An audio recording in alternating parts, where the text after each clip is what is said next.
Bonjour!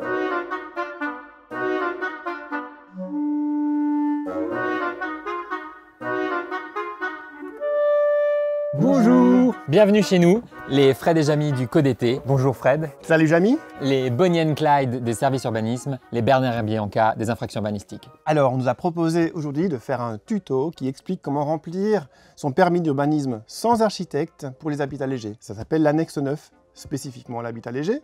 Ça ne marche qu'en Belgique pour la Wallonie, des eaux pour les eaux. Là, vous avez un petit chapitrage de la vidéo. Comme ça, vous pouvez sauter des étapes et aller directement au bon timing. N'hésitez pas à faire des pauses, c'est un petit peu long. Et comme ça, vous avez le plaisir de nous retrouver.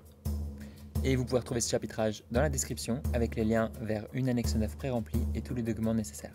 L'installation d'habitation légère en Wallonie, ça concerne au moins 3 codes de loi. Le code de l'habitation durable, Le code de l'aménagement du territoire, qu'on appelle aussi le code été. et le code de l'environnement. Alors, il se passe quelque chose en 2019. Oui, il y a un changement. Le code du logement devient le code de l'habitation durable. Et dans celui-ci, on reconnaît enfin l'habitation légère. Alors bon, l'habitation légère, en fait, c'est l'habitat léger, mais c'était une manière de dire, en fait, c'est nous qui avons le pouvoir. Et maintenant, on va appeler ça l'habitation légère. Alors, Jamy, cette définition, c'est quoi? Eh bien, Fred, l'habitation légère, c'est celle qui correspond à au moins 3 des critères suivants. Démontable, Déplaçable, d'un volume réduit, d'un faible poids, ayant une emprise au sol limitée, autoconstruite, sans étage, sans fondation. qui n'est pas raccordé aux impétrants, les égouts, l'électricité, etc. Si vous avez donc 3 de ces critères, votre habitat sera considéré comme une habitation légère par le code de l'habitation durable et donc par l'administration. Si vous voulez habiter de manière principale dans votre habitat léger, vous devez introduire une demande de permis d'urbanisme. Et depuis 2019, le code de l'aménagement du territoire, aussi appelé le code été, a été modifié. Et donc dans certains cas, désormais, vous pouvez rentrer une demande de permis d'urbanisme sans architecte. Et pour ce faire, il faut rendre une annexe 9. Unique. La seule, la fameuse. Bon, c'est une petite avancée quand même, ce permis sans architecte. Ouais, mais quand même, hein, c'est pas mal, ça change, c'est bien. Mais dans quel cas peut-on bénéficier de cette simplification, Bernard? Eh bien, c'est très simple, Bianca. C'est écrit dans la ligne K du tableau nomenclature du livre 4 de la partie réglementaire du Code été, le Code d'aménagement du territoire. Du quoi? La ligne K du tableau nomenclature. Pour pouvoir bénéficier de l'annexe 9, il faut d'abord que votre habitat réponde à au moins 3 des critères du Code de l'habitation durable et répondre à au moins un des 2 cas suivants. Alors, soit votre habitat est en kit ou préfabriqué. Alors, c'est le cas des tiny houses, des yurts, des tipis, etc. Ou l'autre cas, il faut que votre habitat soit sans étage, d'une superficie inférieure à 40 m², d'une hauteur sous corniche maximale de 2,50 m, 3,50 m au fait ou 3,20 m à l'acrotère. Dans le cas d'une toiture plate, par exemple. Donc là, on est passé du code de l'habitation durable au code d'aménagement du territoire. Plus d'infos, plus précis. C'est pas très clair. Tu peux résumer, Fred?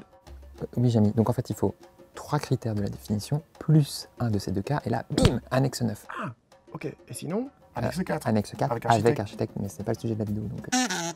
Bon, et maintenant, un petit conseil pour augmenter vos chances d'avoir votre permis. C'est entre nous. Prenez un rendez-vous avec la commune, avec le ou la bourgmestre. Allô, bonjour, je veux un petit rendez-vous. L'échevine ou l'échevin de l'urbanisme ou le service urbanisme. Comme ça, vous allez avoir les informations qui sont requises pour remplir votre dossier. Vous y allez vous-même avec un petit dossier qui vous présente, vous et votre projet. Et comme ça, ça va vous rassurer. Vous allez avoir un petit contact humain. Ça va vous lancer quoi, dans votre remplissage des dossiers. Et ça va rassurer la commune aussi. Bon, Maintenant, l'annexe 9. Annexe 9.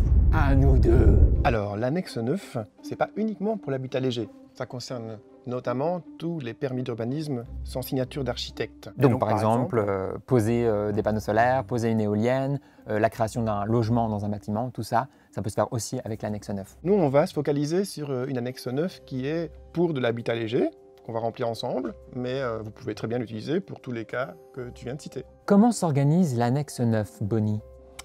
C'est simple, Clyde.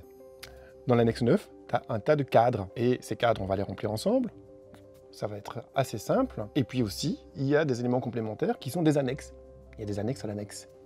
Il y a un vocabulaire un peu particulier, mais on va vous aider à le comprendre. Et ça craint un peu de l'admettre, mais une demande de permis d'urbanisme de qualité a plus de chances d'avoir un avis favorable d'un collège communal. Donc, n'hésitez pas à vous entourer, à demander de l'aide, demander à votre nièce, par exemple, de faire un reportage photographique. Si, je te vois, petite nièce qui fait de la photo. Et ainsi aussi demander à des habitants du Léger s'ils ont des connaissances qui sont passées par l'étape annexe 9. Si vous êtes pressé de savoir comment on fait des plans, n'hésitez pas à aller directement à ce timing-là, je peux comprendre. Cadre 1. Le demandeur, la demandeuse, a priori, il n'y a pas de piège, c'est assez simple. Si vous êtes un particulier ou une particulière, vous remplissez personne physique. Si vous êtes pour une société ou une ASBL, vous C'est remplissez personne morale. Une petite chose aussi, pour l'adresse, mettez l'adresse où vous recevez le courrier. Pas celle où vous voulez construire. Ouais. Comme ça, vous recevrez la réponse, qui sera positive. Et auteur de projet, en vrai, c'est seulement si vous faites appel à un architecte ou une architecte pour remplir le formulaire à votre place, mais je pense que grâce à nous, aujourd'hui, on peut le dire, ça ne sera pas le cas. Cadre 2, objet de la demande. Alors là, il s'agit d'expliquer le plus simplement et clairement possible de quoi il est question. Juste ce qui est nécessaire pour que l'administration comprenne. N'en dites pas trop non plus. Il ne s'agit pas de créer des a priori négatifs sur la forme de votre habitat. Donc par exemple, pour construire une yourte, vous indiquerez construction d'une yourte destinée à l'habitat. Et la même chose pour une tiny house, une caravane, un dôme, etc. Alors dans ce cadre, on parle de l'affectation de la parcelle. L'affectation de la parcelle, c'est l'usage qui est fait de la parcelle. Par exemple, si on prend une vieille ferme, l'usage, c'était l'usage agricole, et cette ferme, on la transforme en habitat groupé, on va transformer l'usage et l'affectation. L'affectation deviendra du logement. Dans notre cas... Ouais, pour de l'habitat léger, la plupart du temps, ça sera juste une affectation, habitation et jardin. Pour l'histoire du phasage, c'est uniquement nécessaire d'indiquer quelque chose si votre installation se passe en plusieurs étapes. Donc par exemple, si vous devez démolir un bâtiment avant de vous installer ou niveler le terrain. Ainsi, les dates de péremption du permis coïncideront avec le phasage que vous avez indiqué. A priori, on n'aura pas de phasage si on installe un habitat léger ou deux habitats. Mais si c'est le cas et que votre projet a de l'ampleur, alors on vous conseille d'appeler un architecte qui va vous aider à dessiner un plan masse, c'est-à-dire l'aménagement global de ce que vous désirez faire, et puis qui va réfléchir avec vous au phasage. Dans notre cas, pour un habitat léger, on n'aura pas de phasage. Non, rarement. Non. Pour les cadres suivants, on vous propose d'utiliser deux outils qui ont été mis en ligne par la région wallonne. Wallon Map. Qui a bien évolué. Hein. Oui, je trouve que c'est pas mal. Et sur le titre, il y a eu un effort d'originalité. En fait, c'est un condensé entre Wallonie et Map. Wallon Map. Et la cartographie des données du SPOE territoire. Cartographie des données du SPOE territoire. Yellow, jaune. Là, pour le coup, le titre, ça part. Non, pas d'effort, non. Mais pratique. Hein. Oui, synthétique. Synthétique, Oui. ouais. Le cadre 3, coordonnées d'implantation du projet. Mais là, c'est simple, on met l'adresse du projet. Et s'il n'y a pas de numéro encore, vous ne l'inventez pas. Hein. L'administration s'en occupera plus tard. Pour les parcelles du cadastre, en fait, vous pouvez utiliser l'outil Wallon Map, qui a été mis à disposition par la région wallonne. Dans Localiser, vous mettez l'adresse de la parcelle sur laquelle vous voulez construire. Puis, une fois que vous êtes bien au-dessus de votre parcelle, vous cliquez sur Vue prédéfinie cadastre. Du coup, vous avez toutes les parcelles cadastrales qui sont affichées avec leur numéro. Ensuite, vous cliquez en haut à gauche sur Info, puis vous cliquez sur la parcelle sur laquelle vous voulez construire. Et là, dans une petite fenêtre à droite, vous avez toutes les références cadastrales qui s'affichent. Ça, c'est simple. Et si jamais vous voulez construire sur plusieurs parcelles cadastrales, vous faites la même démarche pour chaque parcelle et vous la reportez dans le tableau du cadre 3. C'est simple. Piece of cake. Existence de servitudes et autres droits. Alors, pour les servitudes, si vous êtes propriétaire du terrain, vous êtes au courant de quelles sont les servitudes sur votre terrain. Et une servitude, c'est quoi? C'est une contrainte qui s'applique sur une propriété et un propriétaire. S'il y a par exemple une servitude de passage sur son terrain, il est obligé de laisser passer les gens sur son terrain. Et en fait, les servitudes sont écrites dans les actes notariaux, donc les propriétaires sont au courant dans les paplards, quoi. Et sinon, vous pouvez aussi demander à la commune qu'elle vous renseigne sur les servitudes qu'il y a sur le terrain. Elles ont cette information-là. Si vous n'êtes pas propriétaire d'un terrain, vous pouvez demander un permis d'urbanisme, c'est vraiment possible. La seule chose, c'est qu'on vous conseille de mettre une attestation du propriétaire du terrain qui vous donne l'autorisation de réaliser les travaux pour lesquels vous demandez un permis. Le cadre 4. Cadre 4, antécédent de la demande. En fait, là, vous êtes censé un peu savoir si vous avez déjà demandé un certificat d'urbanisme ou vous avez déposé une autre demande de permis d'urbanisme.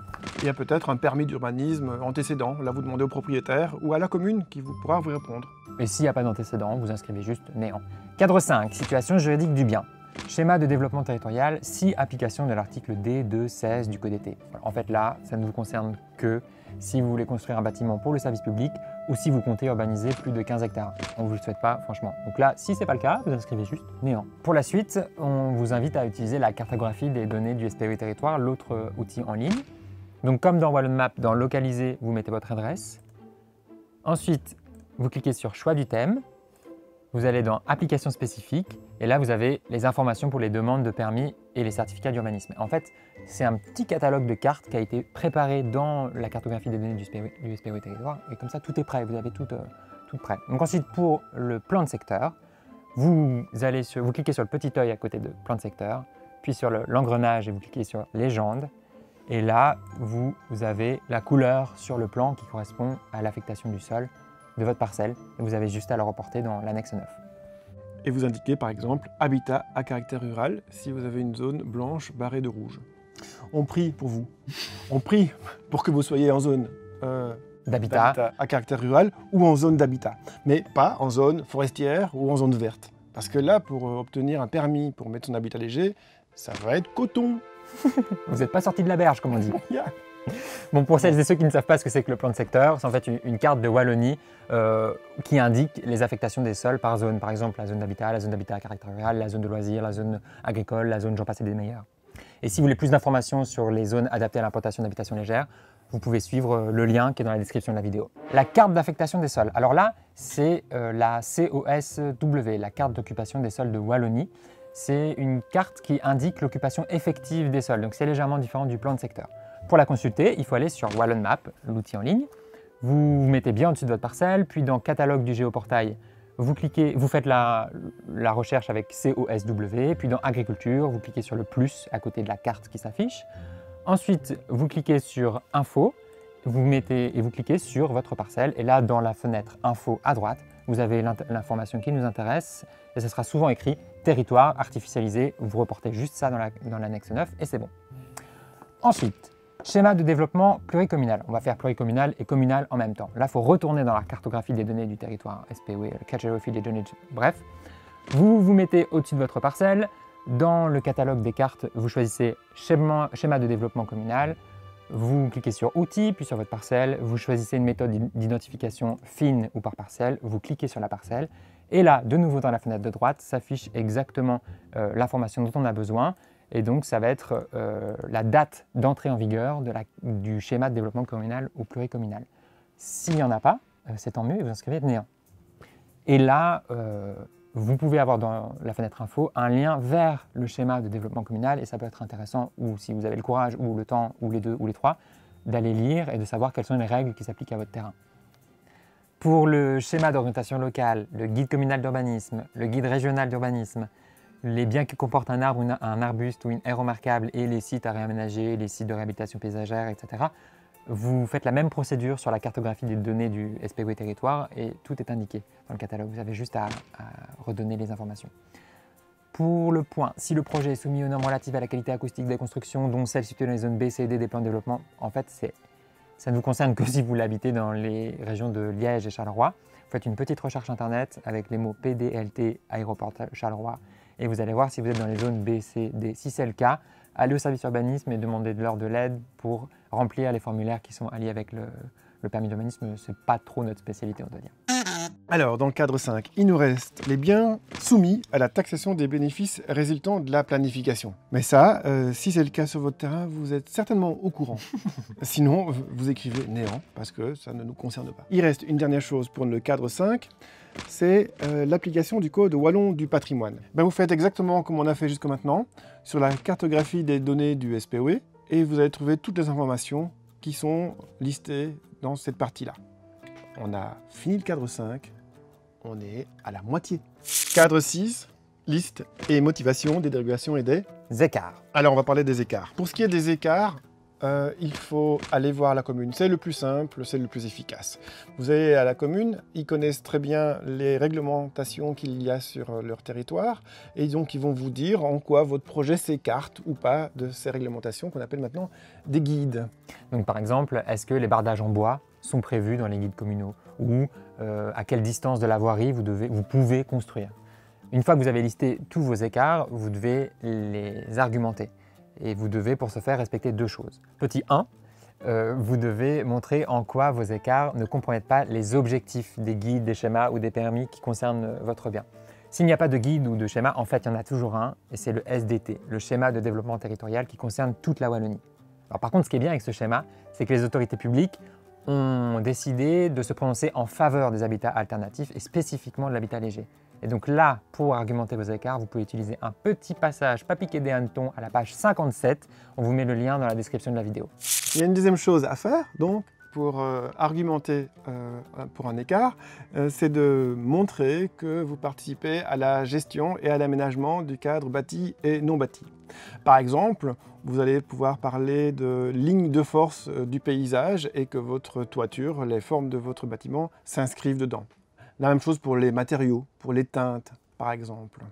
Donc toute cette partie-là, qui explique comment argumenter les écarts, est importante pour votre projet, c'est important pour la commune. Donc prenez votre temps, rédigez ça bien. Là, c'est le moment de réfléchir à la bonne intégration paysagère ou l'intégration au cadre bâti. Ça veut dire plus ou moins la façon dont votre habitat va s'intégrer dans le paysage. C'est très important pour la commune et c'est très important pour vous. Prenez le temps d'y réfléchir. Alors on vient de voir les écarts, et les écarts, c'est quand on s'éloigne d'un guide ou d'un schéma. Les dérogations, c'est beaucoup plus dur. Là, c'est quand on ne respecte pas un règlement. Par exemple, vous avez une dérogation si vous vous éloignez du plan de secteur. Vous voulez construire ou déposer votre habitat léger dans une zone agricole alors que vous n'êtes ni agricultrice ni agriculteur, paf, c'est une dérogation. Et ça, on vous le déconseille. Vous allez avoir un refus de votre permis d'urbanisme par le collège communal, puis un refus en recours à la région, puis un refus par le Conseil d'État. Enfin bref, ne faites pas ça. La zone agricole, pour le moment, est strictement réservée à l'habitat des personnes dont c'est la profession, même à titre secondaire et sur petite surface. On vous joint un exemple d'explication d'écart, de motivation d'écart dans le PDF qui est joint à la vidéo. Cadre 7, le code de l'environnement. Alors là, on doit faire une notice d'évaluation des incidences sur l'environnement, ou alors faire une étude d'incidence sur l'environnement. Mais la commune ne va jamais vous demander une chose pareille, sauf cas exceptionnel. Donc en effet, on va devoir sortir la notice d'évaluation des incidences sur l'environnement et vous montrer comment on la remplit. Quand on ouvre cette notice, on tombe sur le cadre 1 qui demande des explications, les coordonnées du demandeur. C'est exactement comme dans l'annexe 9. Et puis après le cadre 1, on passe au cadre 2. Et c'est aussi la même chose que pour l'annexe 9 avec quelques spécificités qu'on détaille maintenant. Cadre 2, présentation du projet. Alors là, on va faire la même chose que dans l'annexe 9 pour la première partie de ce cadre. On va expliquer le projet, mais on va donner un peu plus d'informations. Par exemple, on va donner la surface, de la taille, la dimension de votre habitat léger. On va aussi dire s'il y a la démolition nécessaire, s'il y a un phasage nécessaire. Ce genre de choses. S'il y a aussi des mouvements de terre qui sont à réaliser. La deuxième partie, c'est justement concernant le déboisement, l'excavation et le remblayage. Alors là, vous allez indiquer que vous abattez un arbre, si c'est le cas. Vous allez aussi pouvoir indiquer... Ne le faites pas. Non, ne le faites pas. Vous allez aussi indiquer s'il y a des remblais, donc s'il y a des mouvements de terre. A priori, votre habitat léger, il a des petites fondations, très légères, ou des pieux, ou déposés sur le sol. Donc, il n'y aura pas vraiment de remblais ou de déblais. Donc là, vous bougez 1 mètre cube de terre, ou alors vous bougez pas de terre du tout, par exemple. Voilà. Ensuite, pour les modalités d'opération et d'exploitation, en fait, là, on peut se rendre compte que c'est un formulaire générique qui ne s'applique pas qu'à l'habitat, donc vous n'aurez certainement rien à mettre. Par contre, c'est typiquement l'endroit où vous pouvez indiquer les avantages que vous avez de construire ici. Par exemple, est-ce qu'il y a déjà un trottoir devant l'endroit où vous allez construire? Est-ce qu'il y a des transports collectifs? Est-ce qu'il y a des services de proximité? Là, c'est vraiment l'endroit où il faut expliquer les avantages pour vous de construire ce territoire-là. Et il y a une autre chose importante à savoir, c'est que la région wallonne, un de ses objectifs, c'est de limiter les mitages de territoire et donc l'éclatement urbain. Donc là, c'est le moment de dire si vous vous inscrivez dans le cadre bâti. Donc si vous avez une maison à côté, de l'habitat à côté, c'est de montrer que vous n'êtes pas tout seul, quoi. Voilà, tout ça sera positif pour votre dossier. Cadre 3, situation existante de droit en aménagement du territoire, urbanisme et patrimoine. C'est hyper simple, la plupart des réponses sont dans le cadre 5 de l'annexe 9 qu'on a rempli tantôt. Et en ce qui concerne spécifiquement les questions de la protection environnementale, la carte est prête dans la cartographie des données du Esprit Territoire. Donc n'hésitez pas à y aller, tout est là. Le cadre 4 ensuite. Le cadre 4, description du site avant la mise en œuvre du projet. Donc, relief du sol et pente du terrain naturel. Il vous propose inférieur à 6%, entre 6 et 15 ou supérieur à 15%. Vous indiquez ce qui est propice pour votre terrain. Nature du sol. Vous allez sur Wallon Map, maintenant vous êtes des experts. Vous cherchez la carte des principaux types de sols de Wallonie et vous y indiquez ce qui concerne votre terrain. Ça peut être par exemple sol limoneux à drainage naturel. Occupation du sol autre que les constructions existantes. Là, entre parenthèses, vous avez le choix. Friche, terrain vague, jardin, etc. Mettez ce qui concerne votre terrain. Pour la présence de nappes phréatiques de points de captage, vous pouvez utiliser la protection des captages, qui est une carte sur Wallon Map de nouveau. Vous avez juste à redonner s'il y en a une ou pas de protection de captage. C'est la même chose pour le point suivant, direction et point de rejet d'eau dans le réseau hydrographique. vous allez chercher AirWhistle et Lidax dans OneMap. Et vous pouvez aussi indiquer débit d'eau négligeable au vu de la surface de la toiture réduite et rejet dans le terrain drainant environnant, par exemple. Pour les cours d'eau, étangs, sources, captage éventuel sur votre terrain, ça vous savez s'il y a un puits ou s'il y a un étang. Là vous l'indiquez ou vous mettez néant s'il n'y en a pas. Pour l'évaluation sommaire de la qualité biologique du site, c'est à vous de voir, de faire cette évaluation. Donc par exemple, vous pouvez dire c'est un sol de prairie de bonne qualité biologique, ou si vous avez noté une forme de pollution, c'est aussi le moment de l'écrire, et de dire que vous n'êtes pas l'auteur de cette pollution, mais que vous en avez noté une.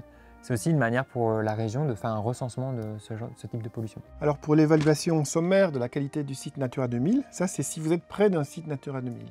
Si vous n'êtes pas près d'un site Natura 2000, vous mettez néant. Et si c'est le cas, aidez-vous à la commune de demander des renseignements. Pour le raccordement à une voirie équipée, route, égout, eau, électricité, gaz naturel, vous devez mettre à quoi votre terrain est raccordé. Donc par exemple, accès donnant sur la voirie ou raccordement à l'électricité ou à l'eau. Pour la présence d'un site classé ou situé sur une liste de sauvegarde, vous mettez oui ou non. Oui, et vous avez déjà noté ça dans le cadre 5 de l'annexe 9. Présence d'un site archéologique. Cadre 5 de l'annexe 9. Présence d'un site Natura 2000. Fifth cadre of the annex 9. Autre élément de sensibilité environnementale. El cinco... Allez. Ok. Cadre 5. Effet du projet sur l'environnement. C'est vraiment important d'étudier chaque point, ça peut vous aider, vous aussi, à définir votre projet. On va y aller point par point. D'abord, les rejets dans l'atmosphère. Ça, c'est uniquement si vous avez un poêle, par exemple, un poêle au bois, et vous allez rejeter de la fumée. Donc voilà, vous indiquez ça. Il faut savoir que cette notice d'évaluation, elle a aussi pour objectif de vérifier qu'on n'a pas une production trop forte de produits ou de rejets par des entreprises, etc. Donc parfois, les questions sont un peu bizarres ou ne nous concernent pas vraiment. Pour le numéro 2, le projet donnerait lieu à des rejets liquides. La plupart du temps, c'est non, sauf si vous avez un projet de lagunage. Et dans ce cas-là, vous pouvez demander à l'auteur de projet de lagunage de vous aider à remplir ce point-là spécifique. Pour le point numéro 3, le projet supposera-t-il des captages? Ça, c'est si vous avez besoin d'un puits ou quelque chose. Vous l'avez déjà. Ou si vous avez un puits et que vous allez l'utiliser, là vous devez l'indiquer. Sinon, ça ne vous intéresse pas. Le 4. Description de la nature, de la quantité, du mode d'élimination et ou de transport choisi pour les sous-produits et déchets produits par le projet envisagé. Donc là, pour de l'habitat, il s'agit juste d'inscrire, par exemple, si vous allez utiliser les sacs poubelles domestiques, un système de tri et où vous allez les entreposer. Est-ce qu'il y a un petit local à poubelle proche de votre habitat. Et vous pouvez aussi écrire comment vous allez gérer les déchets de la construction de votre habitat, si c'est le cas. Si par exemple ça va être stocké là un moment, puis évacué par une entreprise. Le point 5 concerne les nuisances sonores. A priori, votre habitat ne va pas créer de nuisances sonores. Vous serez sûrement dans de l'habitat vous-même. Voilà. Et ce ne sera pas une chaudronnerie. C'est ça, et l'accordéon ne compte pas. Exactement. Pour le numéro 6, les modes de transport prévus et ou les voies d'accès et de sortie. Donc là, il s'agit d'indiquer si vous avez une voirie sur votre terrain. Donc par exemple, accès depuis la voirie communale vers votre maison. Vous le décrivez et ça suffit. Ouais. Le projet portera-t-il atteinte à l'esthétique générale du site, Bianca? Oui, Bernard. A priori, vous allez quand même installer un habitat qui ne correspond pas à ce qui se fait de manière standard. Et c'est le moment de peut-être décrire à votre sauce en quoi vous pensez que c'est une amélioration de l'esthétique générale locale qui s'oppose peut-être légèrement aux villas 4 façades présentes. Est-ce qu'il y aura des phénomènes d'érosion? Là, a priori, non. Non. Hein Non. À part des préjugés, il n'y aura pas d'érosion. Voilà. Pour le numéro 9, intégration au cadre bâti et non bâti. Alors là, il y a effectivement un risque de rupture par rapport au paysage bâti présent. Et c'est le moment de aussi vous lâcher un peu et de décrire en quoi vous pensez que c'est une amélioration et que peut-être l'habitat léger correspond à une nouvelle révolution dans l'art de construire. Comme une rupture positive, quelque part. C'est ça, un impact positif. Numéro 10, la compatibilité du projet avec les voisinages. Ça, c'est si vous avez une école à côté ou un hôpital ou un site Natura 2000, et que ça pourrait peut-être être gênant, mais a priori, l'activité que vous allez avoir dans votre habitat léger ne va pas embêter le voisinage. Donc non, c'est pas incompatible, a priori. Le numéro 11, risque d'autres nuisances éventuelles. Bon voilà, on commence à en avoir listé un paquet, on espère qu'on n'avait pas d'autres à lister, quoi. D'accord. Alors, modification sensible du relief du sol. Alors, la modification sensible du relief du sol est décrite très précisément dans le Code ET, dans la partie réglementaire, livre 4, article 4, paragraphe 3. On vous laisse aller vérifier ça si c'est votre cas. Boisement ou déboisement. S'il n'y a pas de déboisement, vous mettez néant.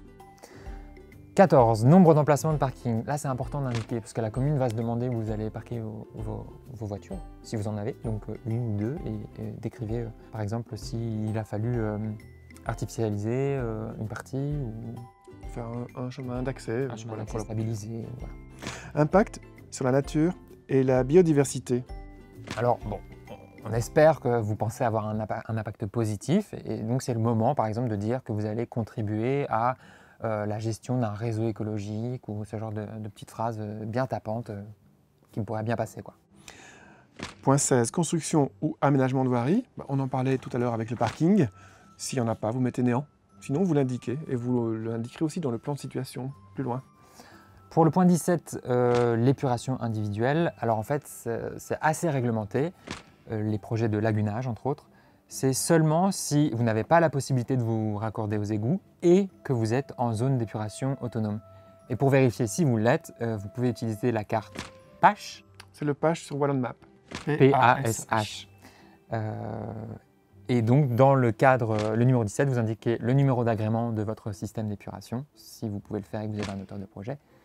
Parce qu'il faut que votre système d'épuration soit agréé par la Wallonie et donc qu'il ait un numéro d'agrément. Cadre 6. Justification des choix et de l'efficacité des mesures palliatives ou protectrices éventuelles ou de l'absence de ces mesures. C'est important ce cadre-ci. Donc, vous devez expliquer pourquoi vous n'avez pas choisi un type d'habitat plus standard pour le vôtre et en quoi c'est mieux en termes écologiques, puisqu'on est dans la notice d'incidence sur l'environnement.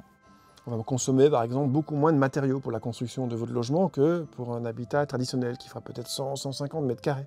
Beaucoup moins d'énergie grise donc. Des fondations, a priori vous n'allez pas faire du gros bétonnage. Du gros bétonnage. Terminé tout ça. C'est plutôt... C'était avant. Ouais, dans l'ancien monde. Ensuite, pour le cadre 7, tenez bon, on y est presque, courage. Cadre 7.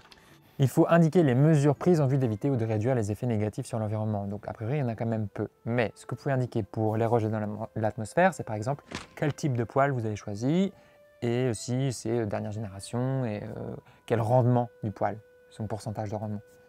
Le rejet dans les eaux, par exemple, c'est le lagunage dont on parlait tout à l'heure. Si vous en avez un, sinon vous mettez néant. Les déchets de production, a priori, ça ne vous concerne pas. Les odeurs, débrouillez-vous. Le bruit, pas d'accordéon. La circulation, vous pouvez utiliser la voirie ici, il y a vraiment un détail indiqué, mais a priori pas, vous mettez sans objet. Et l'impact sur le patrimoine naturel, vous pouvez avoir un impact positif. Oui, comme on en parlait tout à l'heure. Voilà, un potager, une haie indigène. L'impact paysager. Alors là, par exemple, on pourrait se dire qu'une yourte, avec sa forme organique, se fond très bien dans un paysage de prairie ou choses comme ça. Ou par exemple que le bardage en bois d'une tiny house peut rappeler un chalet ou un mirador de chasse et que donc ça existe déjà dans le paysage. Date. Signature. Et c'est fini. Bisous. Youhou! Donc on retourne sur l'annexe 9 et spécifiquement sur le cadre 8 qui concerne la gestion des sols. Pour remplir ce cadre-là, il faut remplir un formulaire et vous pouvez trouver un lien dans la description de la vidéo pour aller le télécharger. Pour remplir ce formulaire-là, on vous propose d'aller sur Wallon Map et de lire la BDES, la carte de gestion des sols. Donc vous allez sur le catalogue du géoportail, vous mettez BDES dans la barre de recherche, vous mettez la carte, vous cliquez sur le petit œil et là vous mettez bien au-dessus de votre parcelle et vous regardez de quelle couleur est votre parcelle. Alors si c'est la couleur pêche, ça veut dire qu'il y a un risque de pollution sur votre terrain. Donc ça, c'est pas bien. Ça va pas nous faciliter la vie. Par contre, si c'est bleu lavande, là on est en Provence, là c'est une bonne nouvelle. Ça c'est chouette, là, on est en vacances, on continue, cool, on remplit le formulaire. Voilà, on va juste le petit nom au début du formulaire, on le coche, on met son numéro de parcelle, on s'allonge son transat, on signe, on met la date et c'est fini pour le cadre 8. Voilà. Et si c'est pas le cas, si c'est couleur pêche, on vous propose d'aller voir le service urbanisme de la commune pour remplir ce formulaire avec vous et on espère, on croise les doigts pour vous. Ils sont compétents, courage. Ils nous aideront. Alors on arrive au cadre 9. C'est notre préféré, le cadre 9. Oui. Il est relatif à la voirie communale. Donc, le cadre 9, vous le remplissez si vous devez construire ou transformer une voirie communale. En fait, ça ne vous concerne pas, j'imagine. Donc, vous cochez « nous » et vous passez au suivant. Si jamais ça vous concerne réellement, alors vous allez voir la commune et ils vont vous aider à faire toutes les démarches nécessaires. Cadre 10. Décret relatif à la performance énergétique des bâtiments. La PEB. La PEB. Mais à quoi ça sert la PEB, Jamy? Eh bien, Fred, la PEB, ça, en fait, ça protège la société de construire des bâtiments qui consomment trop d'énergie. Ah, c'est bien ça. Bah oui, parce qu'on peut quand même se mettre d'accord sur le fait qu'aujourd'hui, l'énergie, c'est une thématique assez importante quand on parle d'écologie, que l'énergie n'est pas un produit intarissable, que pour la produire et la consommer, on produit des gaz qui, cumulés, participent au réchauffement climatique. La certification PEB, ça a un coût qui n'est pas négligeable. Et donc, ça fait un effet de révélateur des inégalités sociales. Et ça, si jamais la région Wallonne nous écoute, sachez que c'est quand même dommageable dans la procédure pour des gens qui font le choix de l'habitat léger. C'est une procédure un peu compliquée, en tout cas à notre sens. Sauf que en habitat léger, souvent on a des petites surfaces et que la PEB, vous ne devez pas la suivre et la respecter si votre surface intérieure est en dessous de 50 mètres carrés. Tout compris, hein, plancher. Dans ce cas-là, vous téléchargez le formulaire d'exception PEB, vous trouvez le lien dans la description. Vous le remplissez, vous cochez juste la case qui dit que votre surface est inférieure à 50 mètres carrés, vous datez, vous signez et vous joignez une vue en plan de votre habitat qui montre le calcul. Et c'est bien entre les murs et sans les cloisons, le calcul. Donc si jamais vous êtes légèrement au-dessus, n'hésitez pas à épaissir un peu une cloison intérieure pour être dans les 50 mètres carrés. Parce que faire certifier, faut faire appel à un responsable PEB qui fera les calculs, qui remplira le formulaire pour vous et ça coûte environ 500 € selon la charge de travail. Voilà, donc conseil, en dessous de 50 mètres carrés. Et on passe au cadre suivant. Le cadre 11. Formulaire, statistique, mathématiques, on aime. On adore, c'est notre préf. Alors, on vous l'a mis également dans la description de la vidéo. Vous pouvez télécharger un formulaire vide. On vous a mis aussi un formulaire déjà pré-rempli avec un exemple pour vous inspirer dans le PDF lié à la vidéo. En fait, la première partie, c'est l'administratif, c'est comme le cadre 1 de l'annexe 9 et de la notice d'incidence, c'est assez simple. Ensuite, on va vous laisser remplir ça en solo. Ça sera certainement la partie A qui est réservée à la construction. Les parties B et C, à mon avis, vous allez laisser de côté parce que c'est pour les transformations, etc. Il s'agit juste de faire des calculs à partir des plans. On va vous aider à la fin de la vidéo à dessiner des plans. Si vous avez bien vos mesures, bien rédigées sur vos plans, ce sera juste des petits calculs à faire et ça va être très simple, ça va aller tout seul. On passe au cadre 12 qui parle de la réunion de projet. Alors, vous pouvez rencontrer la commune, hein, on vous en parle souvent, allez voir la commune, allez voir la commune. La réunion de projet, c'est une réunion avec la commune et d'autres instances un peu formalisées. Oui, c'est vraiment une procédure légale qui a été inscrite dans le Code d'été à son apparition. Et ça permet d'inviter toutes les instances consultées, qui seraient consultées dans votre demande de permis, que ce soit à la région, les différents services et la commune. Et tout le monde se retrouve au même endroit pour discuter du projet, le présenter et voir un peu quelles seraient les pistes et les fils à tirer pour que tout se passe au mieux pour votre demande de permis. Ce n'est pas obligatoire du tout, mais sachez que ça existe si jamais vous rencontrez un problème dans votre parcours et que vous avez envie de voir tout le monde en même temps. C'est une possibilité de le faire. Remplir cette annexe peut aussi vous aider à définir votre projet dans le langage de l'administration et ainsi être plus au courant des tenants et aboutissants de la procédure. Quand vous vous sentez prêt, n'hésitez pas à consulter et vous présenter au service urbanisme de la commune avec votre dossier avant le dépôt officiel. Comme ça, vous pouvez l'améliorer et augmenter vos chances de succès. Donc, pour le cadre 12, si vous n'avez pas fait de réunion de projet, vous barrez et vous passez au cadre 13, les annexes à fournir. Les annexes, à la tienne annexe. Annexe? Annexe est là? Annexe, les annexes. On va changer de technique, on va dessiner maintenant. On a 4 annexes à fournir. Le plan de situation, qui va montrer la situation de votre terrain à une petite échelle. Ensuite, un reportage photographique, qui montre les alentours et la parcelle.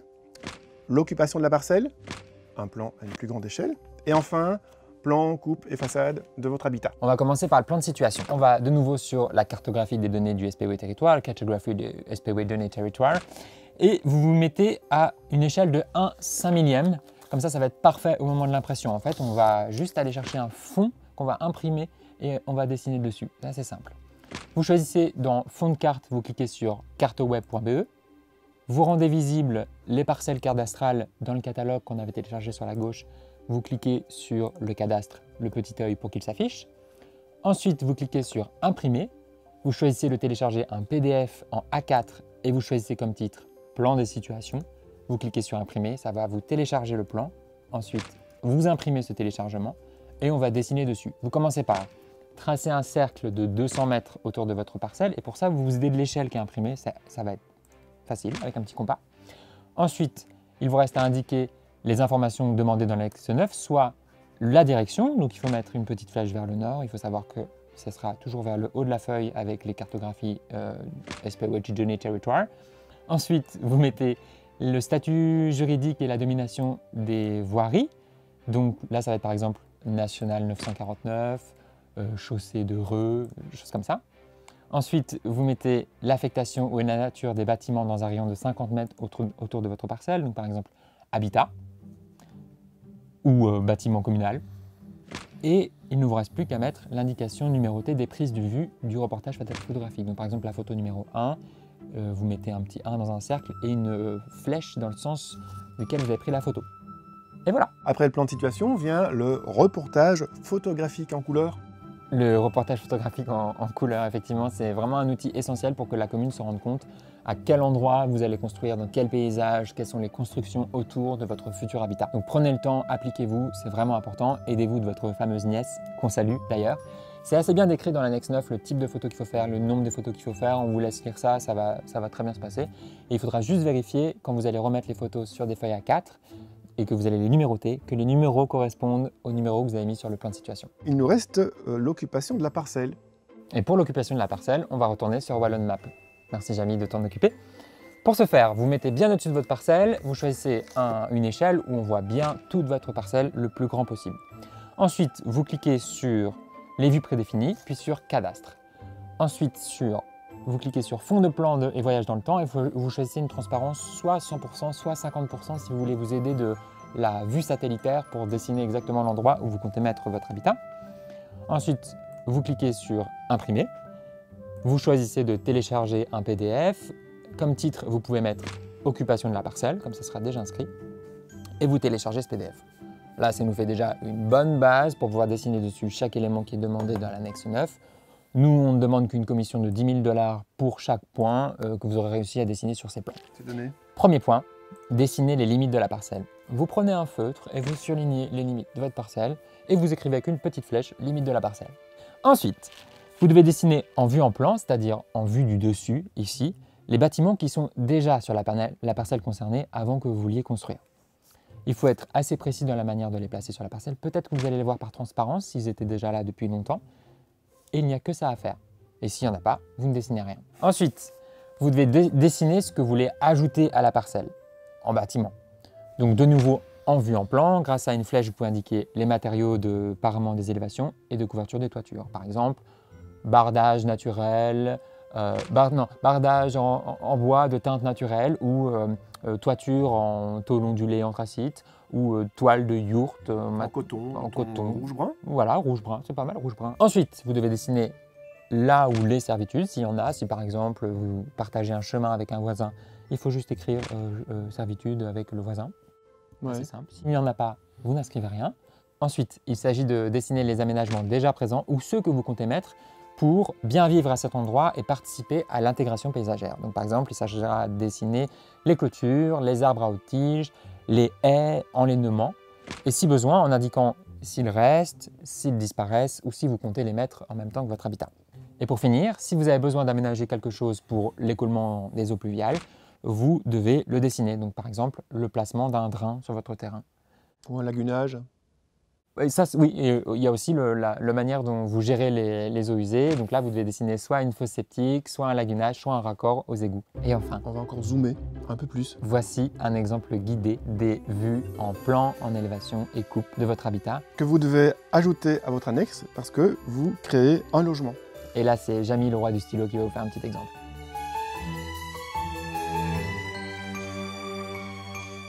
Pour les plans, les dessins qu'on doit fournir, on doit d'abord fournir un plan, la vue en plan du logement. On va tout faire ici à l'échelle 1/100. On a le choix entre le centième ou le 50e et tout a été dessiné au centième. La vue de la façade, qu'on appelle l'élévation, et puis la coupe longitudinale et transversale. Alors ici, comme on représente une yourte, il y a une seule coupe qui vaudra pour les deux. Parce que c'est une forme ronde, c'est ça que tu veux dire? Oui, Ah, ok. exact. Et d'ailleurs, je l'ai représenté ici, coupe 1, elle va de là à là et on regarde par là. Ah, le triangle, ça veut dire dans quel sens on regarde? Ouais. Du coup, en fait, c'est comme s'il y avait comme on ouvrait la yourte comme ça, quoi. Exact. Ok. On représente le plan ici, donc au centième. Il y a une cote qui représente le diamètre extérieur de la yourte, 600 cm. S'il n'y a rien, comme unité, c'est que c'est en centimètres. Ok. À l'intérieur, on voit qu'il y a la cuisine. Attends, la légende, l'échelle au centième, ça veut dire 1 cm égale 1 mètre. Oui, c'est ça. Ok. Oui. Alors il faut, ici j'ai habillé l'aménagement intérieur de cuisine, vous voyez la salle à manger, le divan ici, et des lits, et puis la salle de bain ici. Et il faut nommer les différentes pièces. Voilà, on voit l'épaisseur du mur qui fait 15-20 cm ici. On voit les portes avec leur forme quand elles s'ouvrent. Voilà tout ce qu'il faut pour le plan. En élévation, il faut représenter donc la façade de la yourte et indiquer les matériaux. Là, j'ai mis des numéros et puis j'ai repris la légende des matériaux ici à côté. Donc toile de coton rouge-brun par exemple, toile coton beige, châssis bois pour ceci. Tu as reporté le diamètre exactement. C'est ça. Et la porte, Oui. et la cheminée avec le poêle à bois. Ok. Oui. Et quand on passe après l'élévation, on a la coupe. Donc la coupe, c'est la même chose que l'élévation, mais on a coupé à l'intérieur de la bestiole, donc on voit son épaisseur. On voit à l'intérieur la matière, c'est l'isolation qui est représentée là. Et on a aussi une information complémentaire, on voit bien sûr à l'intérieur ce qui se passe, le poêle, la porte qui est là, le poêle et la cheminée. L'information complémentaire, c'est le niveau. Donc par exemple là, le niveau du sol, du plancher de la yourte est à plus 40 cm par rapport au niveau 0 de l'extérieur. Qu'est-ce qu'on doit aussi indiquer? On doit coter la coupe. Donc ici 20 cm pour arriver au bas de la yourte. Et puis 2,50 m, c'est la hauteur totale du mur. Et puis 1 mètre plus haut, on a la fenêtre du sommet, la coupole, ouais, avec le tonneau. Donc ça fait 3,70 m au total de hauteur, si on est à la base de la coupole. Il y a aussi une information là quand on doit indiquer le relief du sol, c'est ça? Ouais. Et ici j'ai représenté un relief, par exemple on a un talus qui commence à une certaine distance de la yourte et je l'ai mis à plus 1 mètre par rapport au niveau 0. Là on a une représentation globale et que l'on titre, hein, coupe 1 ici, élévation ici et plan du rez-de-chaussée ici. Et si par exemple on avait eu une maison rectangulaire, on aurait dû faire l'élévation d'un des côtés et un deuxième dessin pour l'autre façade perpendiculaire. C'est ça. Ok. Et dans ce cas-là, on aurait fait, imaginons qu'on a un bâtiment rectangulaire comme ceci, on aurait mis la coupe transversale ici, je vais mettre T, et on va mettre la coupe longitudinale dans l'autre sens, qui serait là, dans le plan. Dans la coupe, vous allez aussi indiquer la composition des parois. Donc ici, de l'extérieur vers l'intérieur, j'ai mis la toile de coton, l'isolation en laine de chanvre 15 cm, un frein vapeur et la structure bois. Donc ça c'est valable à la fois pour le mur et pour la toiture. Donc je n'ai mis qu'une seule description. Et c'est ça qu'on doit décrire. Ben, c'est fini. Cette annexe, à vous de jouer maintenant, à la remplir. Aidez-vous les uns les autres, entraidez-vous. Pour remplir les annexes. Passez-vous des tuyaux, dites comment ça s'est passé dans votre commune. Et puis envoyez-nous un biscuit à la première, au premier éventuellement, qui nous envoie son permis d'urbanisme accepté. N'hésitez pas à le mettre dans les commentaires de la vidéo, si vous avez un permis. Et d'ailleurs, partagez cette vidéo, c'est bien. Ouais. Allez. La prochaine? Ouais. On en refait une? On refait quelque chose après? C'est prévu? Oui, la semaine prochaine, on fait comment couler sa dalle de béton en 2 étapes. Ah ouais, c'est vrai, c'est ce que j'avais dit. Salut Bernard.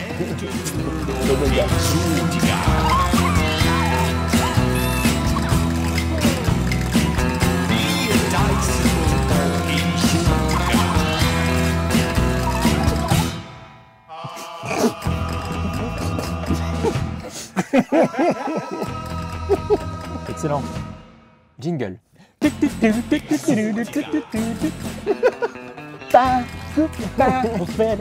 Avec le Buffy du actif, les intestins iront mieux.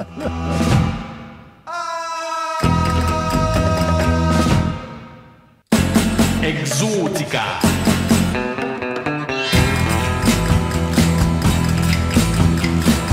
Enter the world of Exotica. Be a dice for Exotica. Exotica. Exotica.